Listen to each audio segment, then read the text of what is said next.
최근 몇 년간 혹은 최근 며칠간 이 홍수의 소식을 우리가 계속 듣습니다.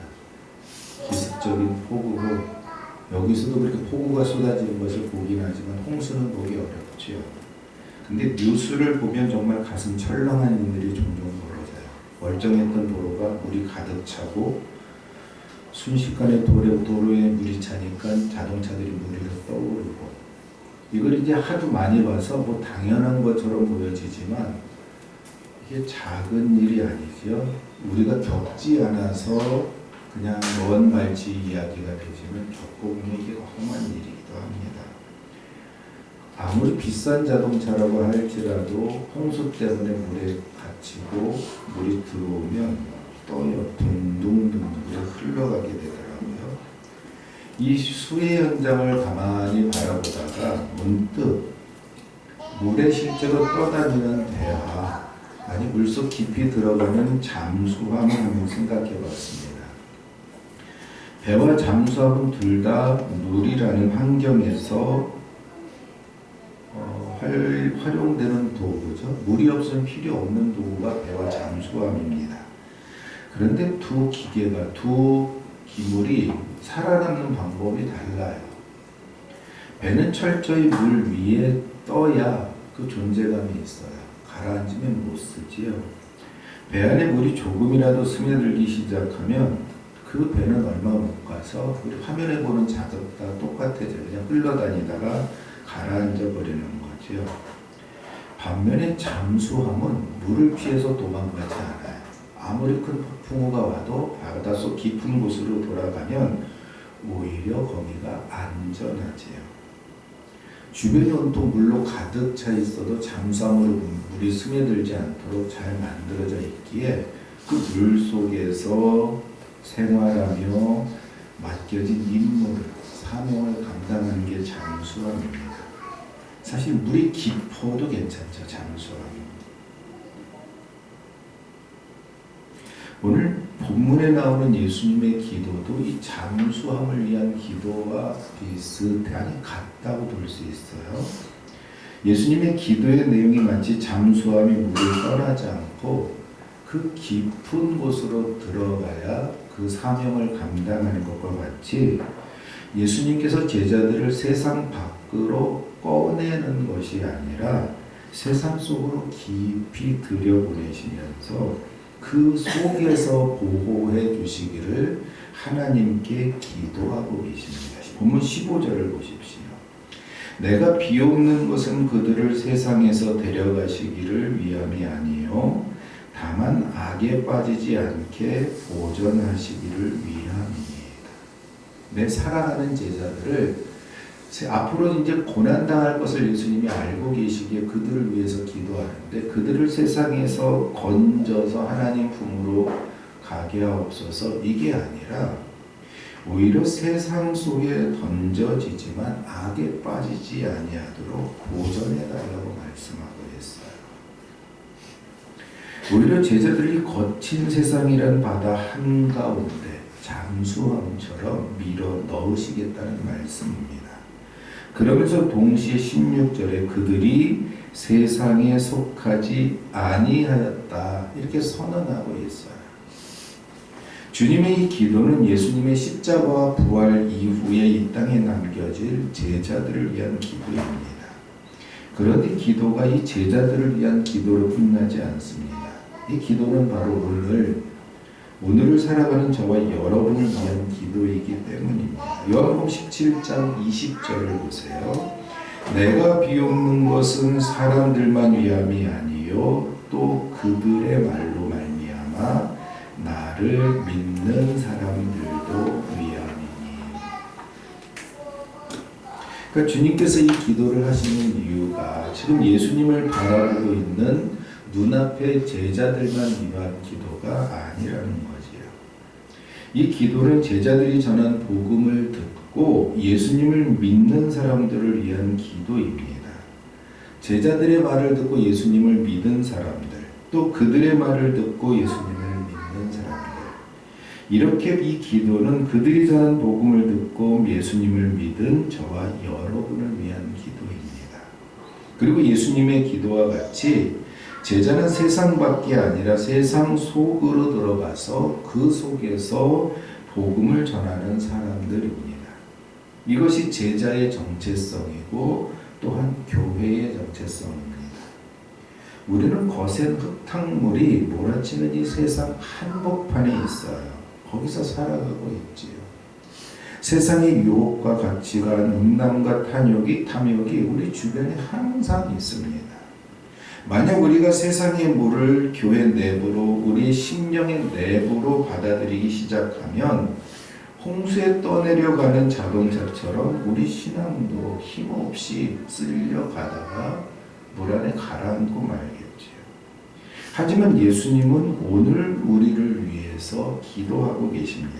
세상 속에서 살아가되 세상에 침몰당하지 않는 하늘의 능력으로, 하나님의 그 권능으로 보존되기를 구하고 계신 거예요.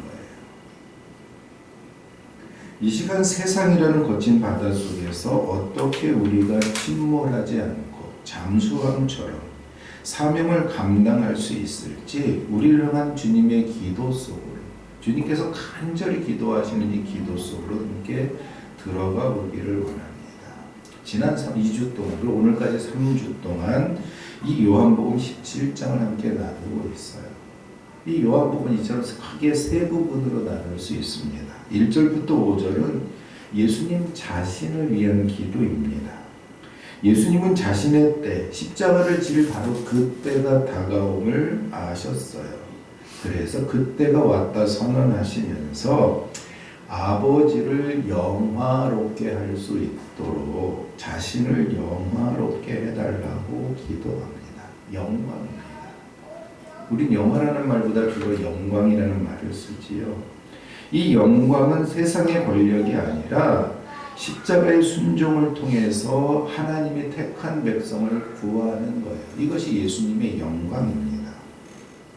그러니까 예수님께서 영생을 단순히 영광을 위해서 말씀하시는 것이 아니라 예수님께서 영광 받으심을 인해서 예수님을 믿는 사람들이 영생을 얻게 되는 거예요.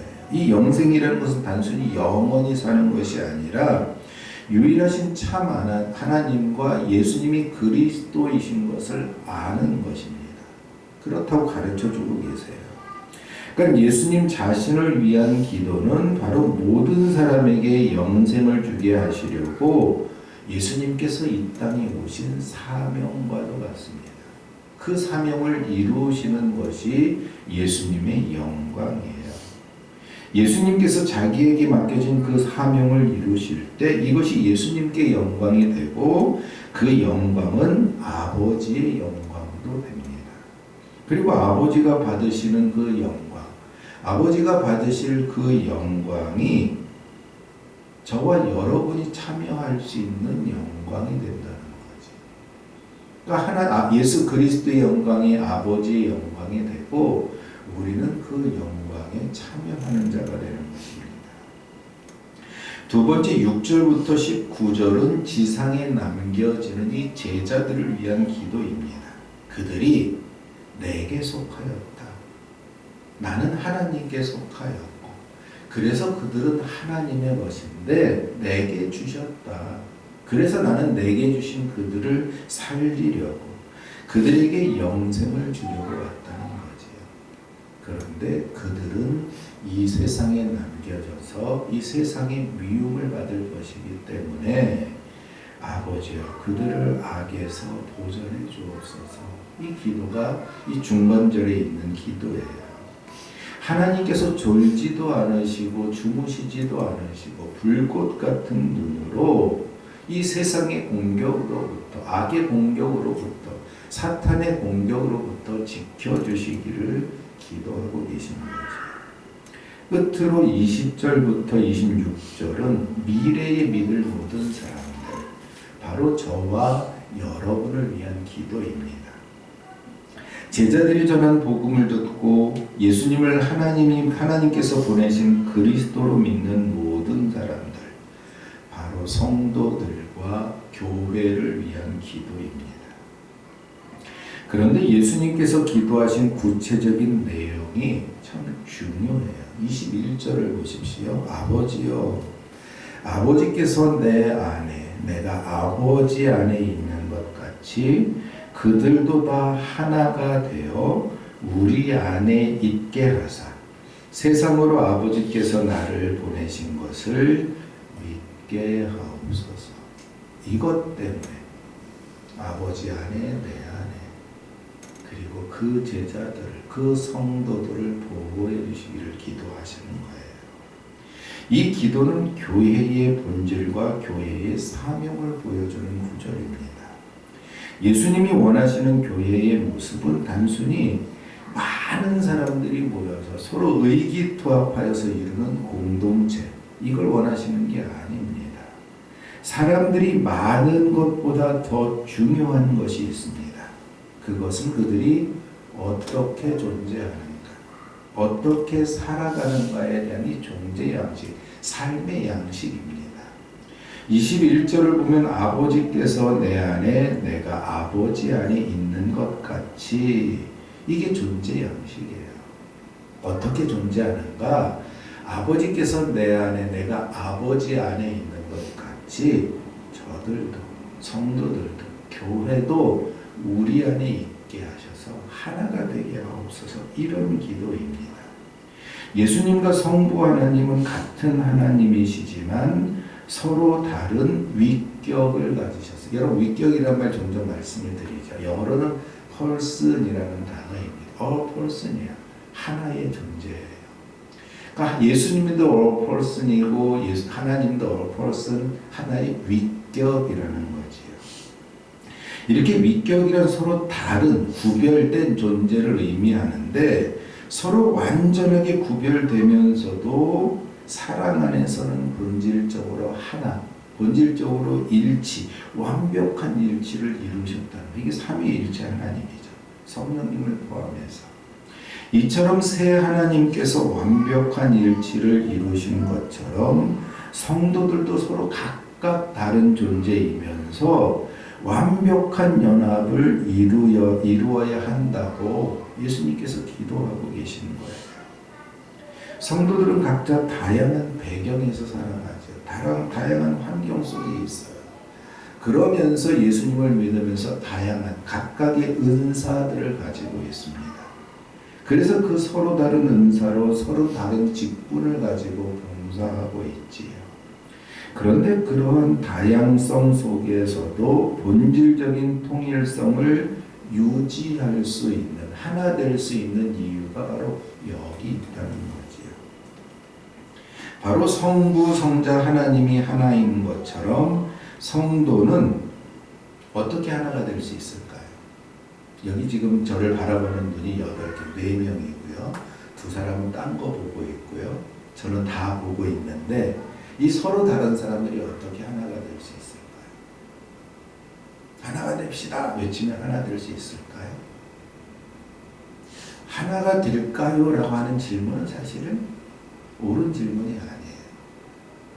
왜냐하면 이미 하나가 됐기 때문입니다. 어떻게 하나가 됐을까요? 그리스도께 속해 있어요. 교회는 머리 대신 그리스도께 속한 지체다, 이렇게 표현하잖아요. 그러니까 머리에 속한 지체들이기 때문에 이미 하나가 되었다는 것이 맞는 말이지요. 그러니까 교회가 그리스도의 몸으로서 하나가 되는 것은 우리 한 사람 한 사람이 어떤 노력하고 어떤 착한 행실을 하고 거룩한 행실을 하고 도덕적으로 결단을 해서 이루어지는 것이 아닙니다. 사실 아담 이래로 모든 사람은 죄인이 되었어요. 죄인이라는 게 뭐지요? 하나님과 분리된 존재라는 의미입니다. 그렇기 때문에 모든 사람은 죄인이고 모든 사람은 하나님과 분리된 존재였습니다.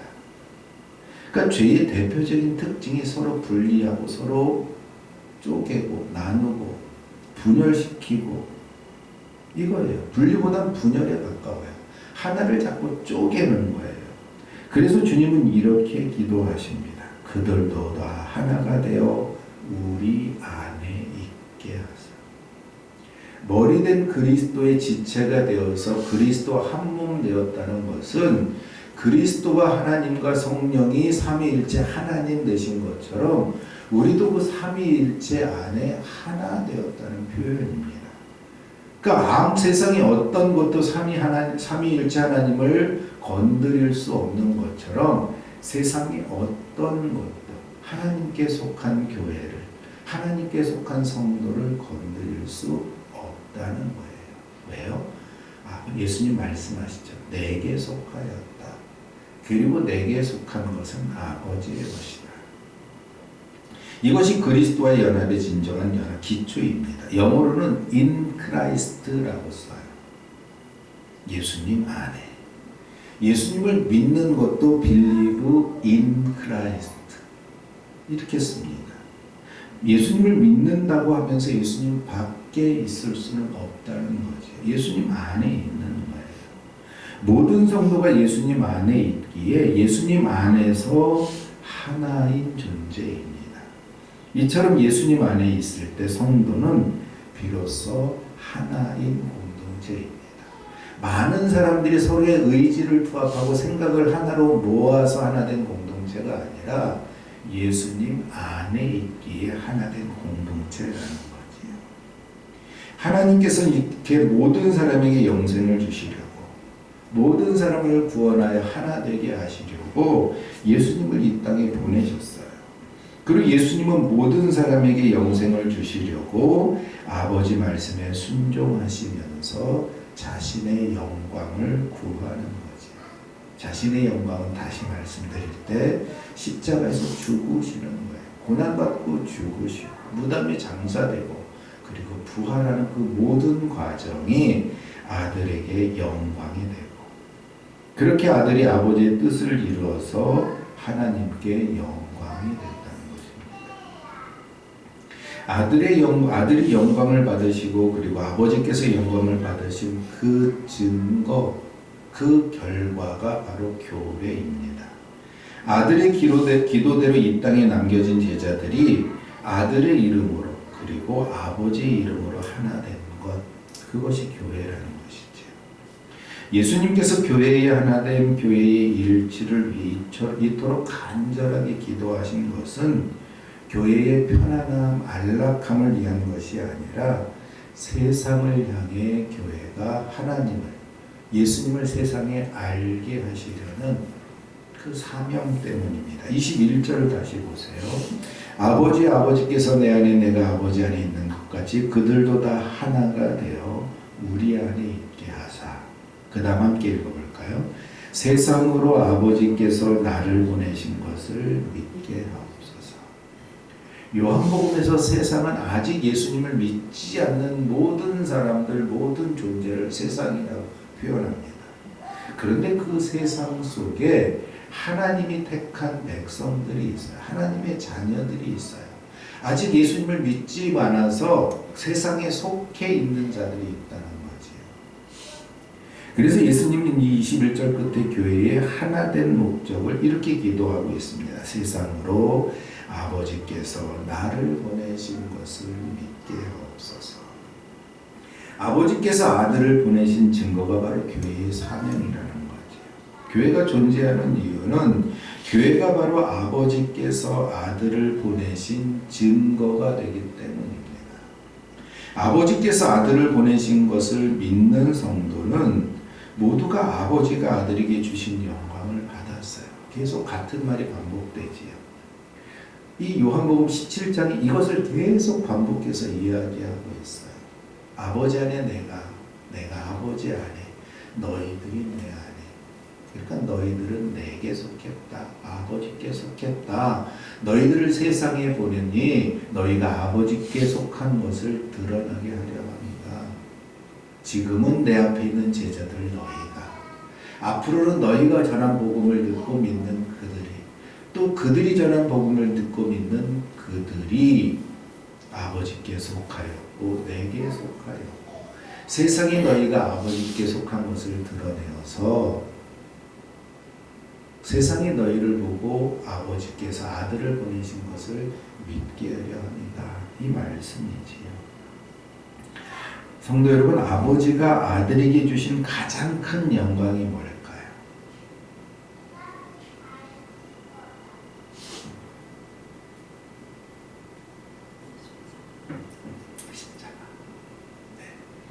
아버지께서 아들에게 주신 가장 큰 영광은 너는 내 아들이라. 인정해 주시는 거예요. 너는 내 아들이라. 공관복음을 보면 예수님께서 세례를 받으시고 물 위에 올라오실 때 하늘에서 소리가 들립니다. 이는 내 사랑하는 아들이요 내 기뻐하는 자라. 세상에 선포하신 거예요. 내 사랑하는 아들이다. 예수님께서 변화산에서 모세와 엘리야를 만났을 때에도 제자들에게 하나님의 말씀이 들렸어요. 내 사랑하는 아들이요 내 기뻐하는 자니 너희는 그의 말을 들으라. 그런데 요한복음에는 이 하나님의 말씀, 하나님의 음성을 기록하고 있지 않아요. 그런데 요한은 아버지께서 아들을 사랑하신다고 여러 번 선언하고 있습니다. 요한복음 1장 34절을 한번 찾아보십시오. 요한복음 1장 34절.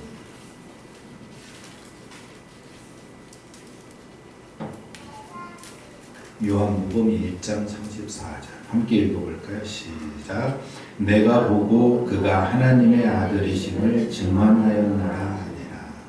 누가 쓰는 거예요? 요한이 쓰고 있는 거죠. 이게 요한이 요한복음을 쓴 목적이에요. 내가 보고 그가 하나님의 아들이심을 증언하였노라. 이게 요한의 고백일 뿐만 아니라 이젠 우리의 고백이 되도록 요한이 요한복음을 썼다는 거죠. 그러니까 공관복음은 그 대상이 분명했어요. 마태복음은 유대인들에게, 누가복음은 이방인들과 헬라인들에게 예수님이 하나님의 아들이야 라는 것을 하나님의 입으로 그들에게 선언하는 거죠. 가르쳐주는 거예요. 깨닫게 하는 거예요. 그런데 요한은 자신의 증언을 통해 예수님이 하나님의 아들이야 라고 선언을 하고 있어요. 누구의 입을 통해서? 요한의 입을 통해서. 또 누구의 입을 통해서? 제자의 입을 통해서. 그리고 누구의 입을 통해서? 우리의 입을 통해서 예수님이 하나님의 아들이라는 것을 증언하게 하려는 거지. 요한은 자신의 증언을 통해 예수님을 하나님의 아들이라고 증언하고 있습니다.